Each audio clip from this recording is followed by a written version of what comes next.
Lopera, coordinador del Grupo de Neurociencias de la Universidad de Antioquia en Medellín, Colombia.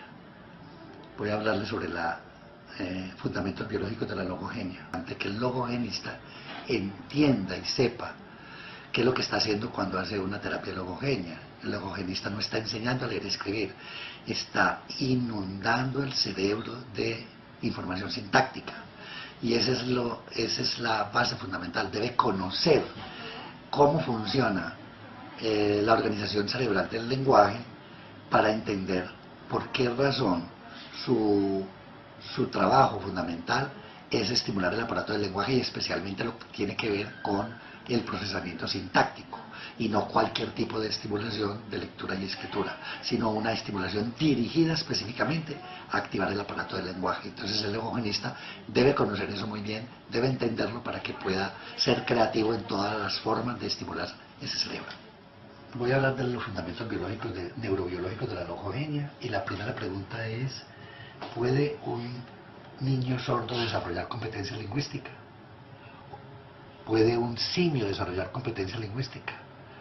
La respuesta es la siguiente. Aquí tenemos un simio y un niño de 3 años.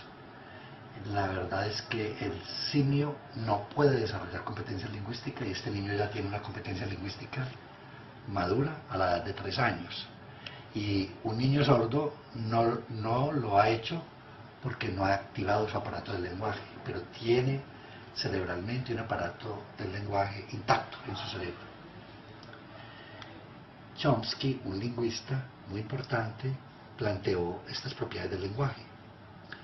Primero, que el lenguaje es específico de los humanos y muy uniforme entre ellos. Los únicos que tienen lenguaje son los humanos. Segundo, que los humanos aprenden el lenguaje sin instrucción, no es necesario enseñar lenguaje, el lenguaje se desarrolla, no se aprende. Tercero, él plantea que las habilidades del lenguaje son relativamente independientes de otras habilidades cognitivas. Cuarto, el aprendizaje del lenguaje requiere un cerebro joven, hay un periodo crítico para desarrollar el lenguaje. Si se deja pasar ese periodo crítico, se pierde una gran oportunidad. Y por último, el lenguaje tiene las propiedades de un instinto, es algo que tiene un componente biológico, que no requiere de instrucción, solo requiere estímulos desencadenantes para activarlo. Y también Chomsky planteó estos aspectos del lenguaje. El lenguaje tiene varios componentes: un componente fonológico, un componente lexical que corresponde a las palabras, el componente fonológico corresponde a los sonidos, un componente sintáctico que corresponde a las reglas de combinación de las palabras, un componente semántico que se refiere a los significados de las palabras, y un componente pragmático que se refiere a las reglas de uso social del lenguaje. Hubo en el siglo pasado muchas investigaciones tratando de responder una pregunta: si el lenguaje era un regalo de la cultura o un regalo de la naturaleza. Este fue uno de los experimentos que se hizo. Se trató de enseñarle a los simios a desarrollar lenguaje, educándolos como seres humanos, pero no se pudo lograr esto. E incluso se hizo un experimento con un simio que se le dio el nombre de Nim Chimpsky, quien fue educado como un ser humano, como una niña, pero además se le enseñó el sistema de señas de los sordomudos, la lengua de señas. Este simio no aprendió sintaxis, aprendió muchas cosas, pero no aprendió a utilizar los gestos de una manera sintáctica, y de combinar los gestos de una manera adecuada para producir frases con sentido o mensajes con sentido. La razón por la cual ha fracasado el desarrollo del lenguaje en primates educados como humanos es que en los primates falta área de Broca. Ellos tienen un área de Wernicke como los humanos, pero no tienen un área de Broca en el lóbulo frontal. Por lo tanto, no tienen un aparato de lenguaje tan desarrollado como en el Homo sapiens.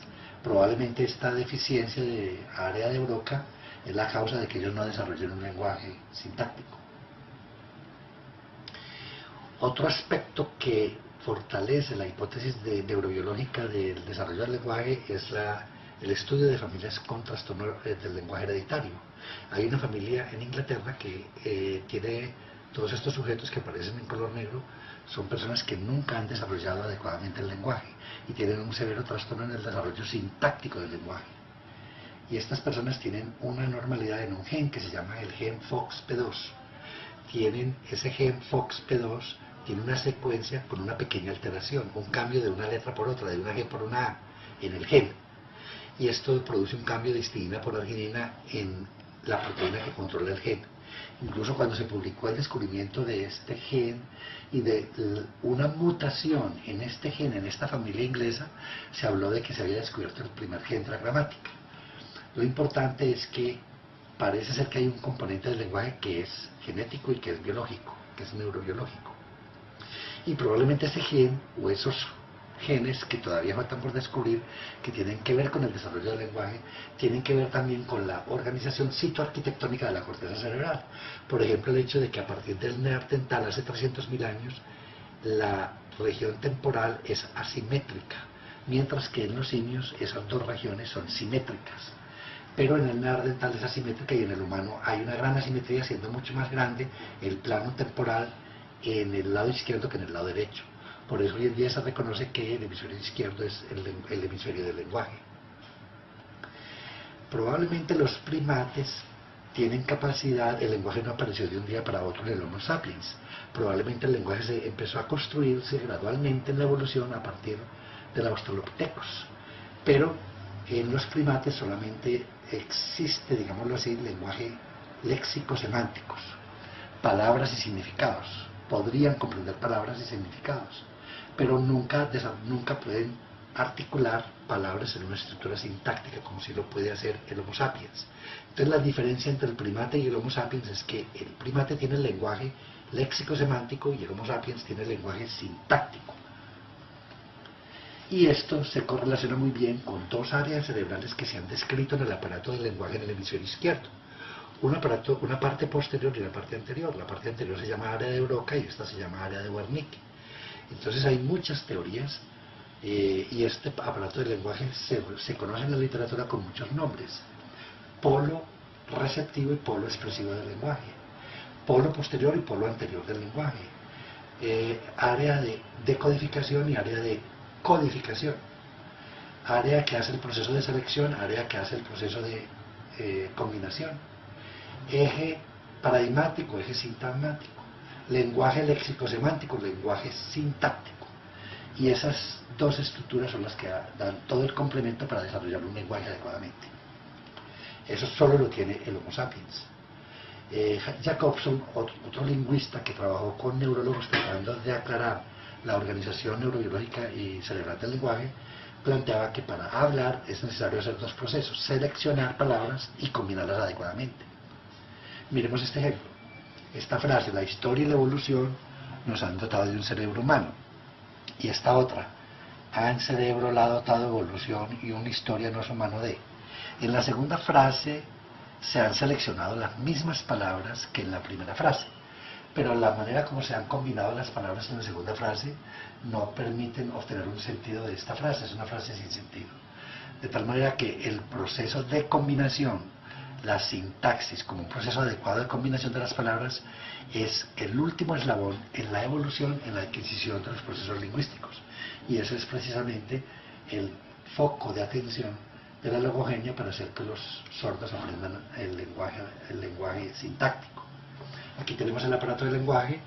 Esta estructura es la estructura fundamental para la realización de la forma verbal de las palabras y las frases, la estructura que tiene que ver con la sintaxis, las estructuras cerebrales que tienen que ver con el acceso lexical a las palabras, y el resto de la corteza tiene que ver con el acceso a los significados. Lo importante en la evolución del lenguaje ha sido la emergencia de la sintaxis, es decir, no es tanto el aumento en el vocabulario de las palabras, sino en el hecho de haber surgido en la evolución una nueva categoría de palabras, los verbos, que combinados con los nombres dan la posibilidad de construir combinaciones de estructuras sintácticas. Los verbos incluso fueron creados a partir de las palabras, a partir de los nombres. Por eso el nivel léxico-semántico fue primero que el nivel sintáctico, pero el surgimiento de la sintaxis le dio un poder enorme al lenguaje en la medida en que ya se podían combinar palabras en estructuras sintácticas que daban posibilidad de ampliar la riqueza lingüística. De hecho, hoy en día se puede demostrar que el cerebro procesa los verbos de una manera diferente a las demás palabras. Aquí tenemos un cerebro inactivo en el cual se hace un PET cerebral y una resonancia magnética funcional, donde se hace primero un examen en reposo, y esta es la imagen que se obtiene del cerebro en reposo. Una imagen del cerebro pensando en verbos. A la persona se le pide que piense en verbos y se obtiene una imagen activa así, de esta manera. Luego se hace un proceso matemático de sustracción del cerebro activo pensando en verbo menos el cerebro en reposo, y podemos obtener la imagen de un cerebro pensando en verbos. ¿Cuál es el área del cerebro que se activa cuando una persona piensa en verbos? Y encontramos que es el área de Broca. Por lo tanto, el área de Broca es un área fundamental en el hemisferio izquierdo que procesa verbos y que es la estructura además importante en la emergencia de la sintaxis. Aquí tenemos la imagen de un cerebro pensando en verbos. Es el área de Broca la que se activa, y por lo tanto esa área de Broca aparece solamente en la evolución en el Homo sapiens, es la responsable de que el Homo sapiens tenga un lenguaje sintáctico. De tal manera que nosotros podemos decir que hoy en día los sordos sí pueden desarrollar una competencia lingüística, porque los sordos nacen con un cerebro de Homo sapiens, por lo tanto tienen área de Broca. Simplemente el problema que tiene el sordo es que, como tiene una sordera, no puede activar el área del lenguaje a nivel cerebral, no puede activar el aparato del lenguaje a través de la vía auditiva, porque está bloqueada debido a la sordera. Por lo tanto, lo debe hacer a través de la vía visual. Este aparato del lenguaje debe activarse desde la vía visual y no desde la vía auditiva, como es lo normal. Y hoy en día los niños sordos están condenados a desarrollar solamente sintaxis si aprenden lengua de señas, y pueden desarrollar un lenguaje sintáctico muy útil para comunicarse con otras personas que conozcan la lengua de señas. Pero a pesar de que desarrollan una sintaxis de la lengua de señas, están muy limitados para comunicarse con personas oyentes, debido a que los oyentes no manejan la lengua de señas. Por eso hemos pensado mucho en cómo ayudarle al niño a adquirir, al niño sordo, a activar el aparato del lenguaje y activar específicamente la función sintáctica. Hay solamente dos maneras. Una, utilizando un implante coclear muy temprano en la vida que le permita oír, y en la medida en que mejora la audición podría adquirir una lengua, podría activar el aparato del lenguaje a través de la vía auditiva. Pero la otra manera es a través del método de la logogenia. A través del método de la logogenia, utilizando estas tres reglas fundamentales. Primero, estimulando la vía visual, enviando información visual y no auditiva a su cerebro. Segundo, privilegiando la presentación de información sintáctica a cualquier otro tipo de información lingüística. Ahí es que cargar el sistema de información sintáctica. Y tercero, hacer un método de exposición intensiva a ese método de inundación sintáctica a su cerebro durante un periodo crítico, ojalá durante el periodo crítico de desarrollo del lenguaje, que son los primeros años de vida. Este método utiliza grafemas en vez de fonemas, es decir, los grafemas, que son estímulos visuales, son los que nos van a permitir, y los grafemas organizados de una manera sintáctica, combinados de una manera tal que lleven información sintáctica al cerebro. Esa sería la manera de introducir a los sordos al maravilloso mundo del lenguaje a través de la lectura y la escritura, utilizando este innovador método de la logogenia que permite al niño sordo adquirir el lenguaje escrito y comprender y comunicarse con los hablantes.